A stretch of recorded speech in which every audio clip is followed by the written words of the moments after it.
and saluting the achievements of the Indian forces and the J&K police and the security forces, whoever were present in this entire time of crisis that we've all been in the last 90 days.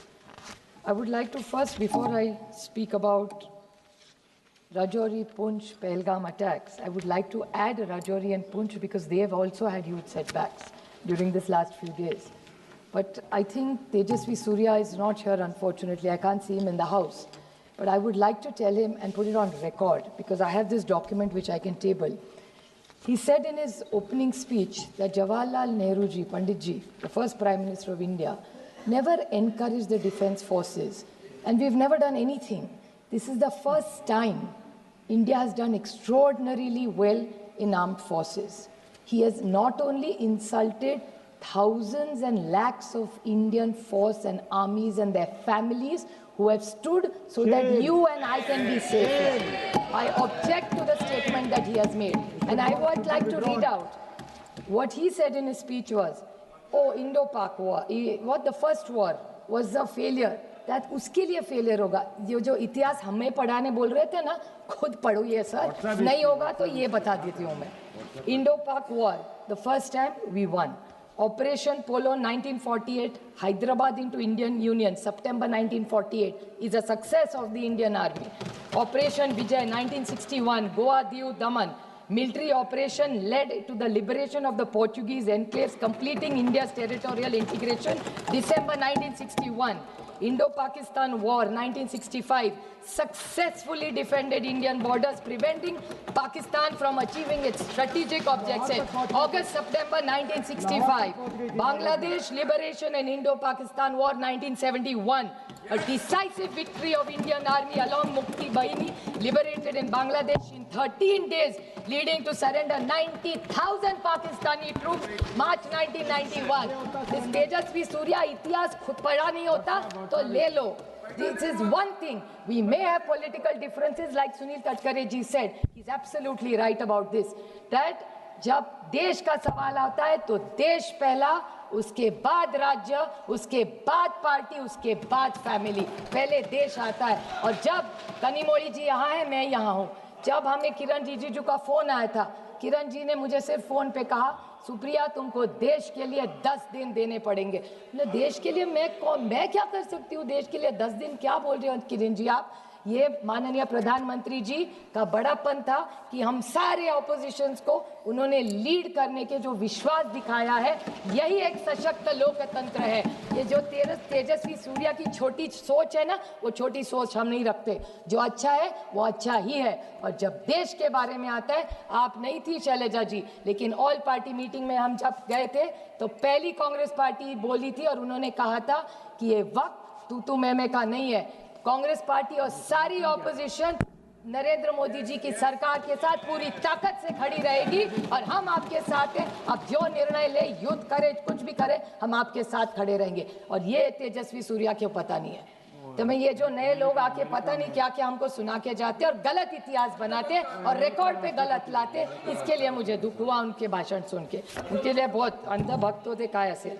Another thing he said, NIA के बारे में बोल रहे थे. किसने NIA शुरू किया? ये तू मैं का वक्त नहीं है. इस देश के अभी सुरक्षितता की चर्चा. मैं नहीं कहूँगी हमने किया. अच्छा ठीक है, हमने किया, आपने आगे लिया, अच्छी बात है. बट एनआईए में भी गलती निकाली.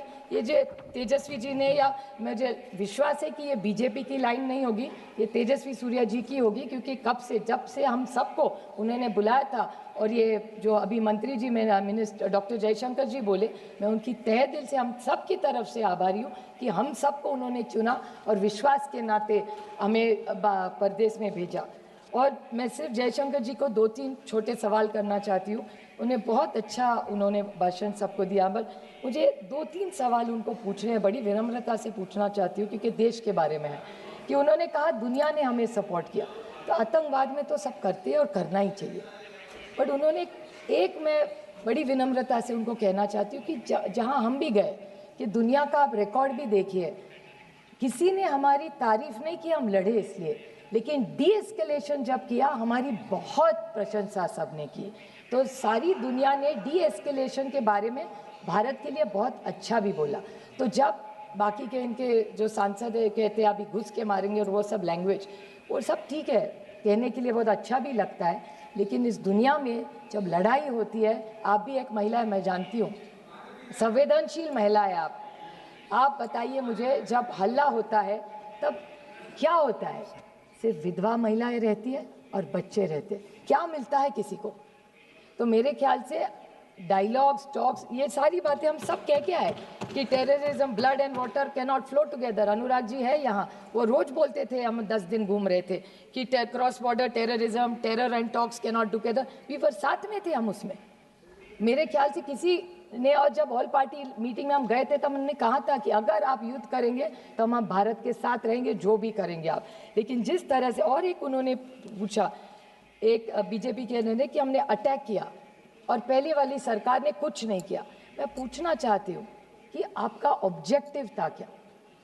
तेजस्वी सूर्या जी कह रहे थे कि ओ आप इतने साल कांग्रेस ने कुछ नहीं किया, तो भूल गए इतिहास पर क्या क्या किया। लेकिन मैं बड़ी विनम्रता से उनको पूछना चाहती हूँ कि डी एस्केलेट तो 1-1.5 साल, 1-1.5 दिन में ही हो गया, तो what was the objective of the war when he said? क्योंकि ये बहुत सारे लोग मुंबई के अटैक के बारे में बोले और बोले कि कांग्रेस ने कुछ नहीं किया। मैं बोलना चाहती हूँ, आपको पता नहीं दुख क्या होता है। पुलिस शहीद हुए 26/11 की मुंबई के अटैक में, और ओमड़े जी थे, बेचारे पुलिस थे, उन्होंने जब वो क्या उसका नाम था, कसाब को जब पकड़ा था, जिंदा पकड़ा था। तो जब कसाब को पकड़ा था, जिंदा पकड़ा था, तो पेट में गोली लगी थी, पेट में गोली लगी थी इसके, और कन्विक्टेड। और मैं एक बात बताऊं, आतंकवादी को जिंदा हमने पकड़ा था, तब हमारी, मैं नहीं कहती वो हमारा सरकार नहीं गई थी, इस देश की पुलिस थी वहां। मैं नहीं कहूंगी कि कांग्रेस ने की, कभी नहीं कहूंगी मैं कि एनसीपी कांग्रेस की सरकार थी, हमने पकड़ा, हम नहीं पकड़ने गए थे। वो जो पुलिस वाला था उमड़े, जिन्होंने जान दी, उन्होंने उसको पकड़ा है।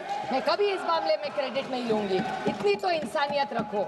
नवंबर 21 में उसको फांसी हुई थी, नवंबर 21 में, हिसाब देती हूँ आपका। पहले कन्विक्ट हुए 2010 में, उसके बाद Mumbai high court, supreme court, mercy petition, execution carried out, और नवंबर 2021 में पूना में इसी को फांसी हुई थी, कसाब को। ये काम हमने किया, हमने नहीं किया, सबने मिलके किया है, इन्होंने भी तब साथ दिया था, और जो सच है वो सच है। अब मैं बोलूँ सर कि पहलगाम, पूंछ, राजौरी, इस पे मैं डिबेट पे भी आऊँगी, और मैं, किसी ने यहाँ नहीं बोला, लेकिन मैं जम्मू कश्मीर की सरकार और वहाँ के मुख्यमंत्री के बारे में ज़रूर बोलना चाहती कि उमर अब्दुल्ला जी ने इमीडिएटली असेंबली में, और सारे एमएलए किसी भी पार्टी को हो वहाँ, उनकी मैं तहे दिल से आभारी हूँ कि सारों ने यूनानिमसली कंडेम किया कि अटैक नहीं होना चाहिए था। तो ये सब के ने वहाँ कभी पार्टी तू मैं नहीं गिरे। मैं थोड़े सवाल पूछना चाहती हूँ इस सरकार को। आप सब जिस बारे में बहुत लोगों ने कहा है, लेकिन आपने हिसाब किताब किया इस वक्त का। मैं पूछना चाहती हूँ कि 11 सितंबर 16 में पुंछ का अटैक हुआ, 18 सितंबर 16 में उरी का अटैक हुआ, 14 फरवरी 19 में पुलवामा हुआ, और 22 अप्रैल 25 में पहलगाम का अटैक हुआ। और अब जब हुआ तब पुंछ और राजौरी में भी 16 लोग शहीद हुए हैं और 60 लोगों को अस्पताल लेके गया है। तो जैसे पहलगाम में अटैक हुआ, उसके बाद 16 लोगों की भी मौत, शहीद हुए हैं इस देश के लिए। इसके बारे में भी हम सब ने सोचना चाहिए, और रिकॉर्ड को उन्हें भी श्रद्धांजलि देनी चाहिए। ये सारा जो हो रहा है, मैं आज आरोप करने के लिए खड़ी नहीं हूँ, मैं सिर्फ जो वेदना उस 26 लोगों के, जैसे तेजस्वी सूर्या जी ने कहा उनके निर्वाचन क्षेत्र से कई लोग हैं, मेरे भी निर्वाचन क्षेत्र के, पूना जिस राज्य से मैं आती हूँ, वहाँ की 2 फैमिलीज़ के मैं आपको छोटी सी स्टोरी बताऊंगी। संतोष जगदाड़े और कौस्तुभ गनबोटे। संतोष जगदाड़े की बेटी आसावरी, उनकी बीवी प्रगति और संगीता गनबोटे, ये तीनों साथ में थे। वो लड़की आज मुझे, जब भी मैं उसको मिलती हूँ ना, तो एक ही सवाल मुझे पूछती, ताई, मराठी में बड़ी बहन को ताई कहते हैं। तो ये आसावरी मुझे सिर्फ एक सवाल करती रहती कि ताई ये सब ठीक हुआ, ऑपरेशन सिंदूर हुआ, आप गए, अटैक हुआ, आप लोग परदेश जाके, सब ठीक हुआ, लेकिन मेरे बाबा को न्याय कब मिलेगा? मेरे बाबा का जिसने खून किया मेरे आंखों के सामने, उनको न्याय कब मिलेगा? 4 लोग, अभी पता नहीं वो 4 थे, 5 थे, 6 थे, पता भी नहीं है। पहले फोटो भी आई, उसके बाद एनआईए का न्यूज आया कि ये 4 वो है नहीं, कहीं और ही है। तो कौन है वो आतंकवाद 4? आए कैसे, गए कहाँ, किसी को पता नहीं है। 2 मिनट में मैं सिर्फ उनकी वेदना आपको बताना चाहती हूँ। तो उनका सिर्फ सवाल इतना है कि वो आए कब, गए कैसे। उनकी माँ का एक इंटरव्यू आपने देखना चाहिए मैडम, मैं टेबल करूँगी, सबने देखना चाहिए। उनकी जो बीवी है उसके साथ खड़ी थी, बोलती है 3 महीने हुए, 90 दिन। आज भी जब आँख बंद करती हूँ तो वही घिनौना चेहरा उनके सामने आता है, और खोलती हूँ तो लगता है फिर वो वही आएगा और खून करके जाएगा। क्या गलती थी उनकी, बताइए मुझे, क्या गलती थी? वो छुट्टी मनाने, और पता है वो उसके फादर क्या कह रहे थे उसको, पहलगाम पहली बार प्लेन में फैमिली बैठी थी और उसको चिढ़ा रहे थे, देखो अभी तुम्हारा ग्रेजुएशन हो गया, अभी तुम्हारी शादी करेंगे, अगली टाइम मैं नहीं तुमको कश्मीर लाऊंगा, पति के साथ आए। वो लड़की कहती है, ताई मैं सोच रही थी कश्मीर स्वर्ग है, लेकिन मेरे लिए और मेरी माँ के लिए वो नर्क बन गया है। कोई इसका जवाब दे, क्या जवाब दूँ उसमें बेटी को? आप बताइए। 50 लाख रुपया सरकार ने दे दिया, और इस महाराष्ट्र की सरकार ने उसको वायदा भी किया था उसको नौकरी मिलेगी आसारी को, आज तक नौकरी नहीं मिली है। कागज पे कागज, फाइल पे फाइल भरे जा रहे हैं, कुछ नहीं हो रहा है। और दुख की बात है कि बीजेपी के एक एमएलए है मध्य प्रदेश के, 2 पॉइंट से, मध्य प्रदेश के बीजेपी के एक एमएलए है, उन्होंने कर्नल सोफिया कुरैशी के खिलाफ बोले, विक्रम मिश्री के बेटी को ट्रोलिंग किया, हेमंत जी के वीडियो जो है उसको बेचारी को ट्रोलिंग किया, और जहां जहां जम्मू कश्मीर के बच्चे पढ़ रहे थे देश में उनको भी पिटा। इससे कैसे चलेगा? ये हम यहाँ आए हैं वो किसी पे टिक्का टिप्पणी करने नहीं आए, क्योंकि मैं बहुत सारी उम्मीदें थी मुझे, और मेरे अमित शाह जी से बहुत सारी अपेक्षा है। एक असर्टिव नेता के रूप में हम उनको एक असर्टिव होम मिनिस्टर के रूप में देखते हैं, तो हमारी बहुत सारी अपेक्षा है उनसे, और मुझे विश्वास है कि होम मिनिस्ट्री इन 4 को न्याय कब मिलेगा? Operation Sindoor is not complete और is not a success till you find those terrorist. तो हम एक दूसरे की पाठ थपानी कि सब अच्छा चल रहा है, अच्छा नहीं चल रहा है। जब तक दे आर गेट देयर, जब तक वो आतंकवादी आप नहीं पकड़ेंगे तब तक वो न्याय नहीं होगा। We can not celebrate, so I think we owe it to those families। और एक छोटा सा लास्ट पॉइंट में बोल के कि सब एक चीज़ सबको पता होनी चाहिए, क्योंकि ये हमारे देश के लिए बहुत बड़ी बात है। अभी तेजस्वी सूर्या कह रहे थे 1 आंख 2 आंख पता नहीं क्या क्या तोड़ने वोड़ने की बात हो रही थी। मैं 4 देशों में, ये इसी सरकार का बड़प्पन है, मुझे 4 देशों में भेजा था, हम सब मिलके गए थे, अनुराग भैया भी थे उस टीम में, और उन्होंने भी सुन चुके।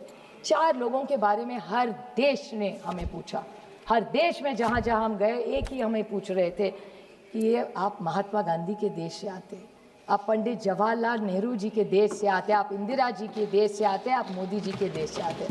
तो ये जो विरासत सबकी हमारी, इसी विरासत को, ये विचारों के बहुत सारी अपेक्षाओं से लोग भारत की तरफ देख रहे हैं। तो मेरी विनम्र विनंती है सरकार को कि आप जो ये लोग हमें नहीं मिल रहे, सारी चीज़ें, सारे हमारे जो विपक्ष है लड़ाई बंद कर देंगे, और पहले ऑपरेशन सिंदूर को अगर आपको सही मायने में लेके जाना है तो वो 4-5 जितने भी आतंकवादी है वो मिलने चाहिए। और जैसे कारगिल में अटल जी ने एक रिपोर्ट बनाई थी, वैसी इस सरकार को मैं विनम्र विनंती करती हूँ कि ऑपरेशन सिंदूर का एक रिपोर्ट किया जाए, जैसे कारगिल में अटल जी ने किया था, वो पार्लियामेंट में टेबल की जाए, तो सबको जो किया है वो पता चलना चाहिए। थैंक यू, जय हिंद।